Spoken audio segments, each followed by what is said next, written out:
Muňa özüm durun ötürme. Anladım giderken ama. Şeýle mi? Tamam. Bizim Armanya magazinimize hoş geldiniz. Armanya. Men özüm durun ötürme. Yere de men. Diana, odan olsan kıyım olan ekem. Aslında. Ya, siz ovadan çata.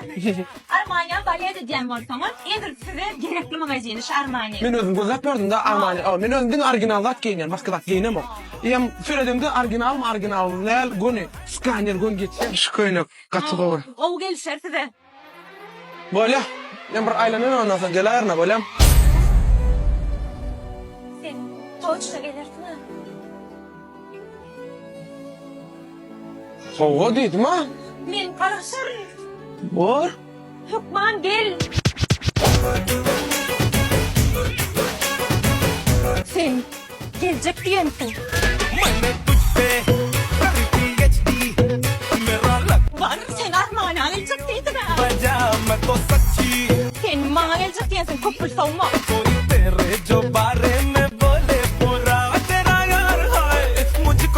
Men sana karışyandım.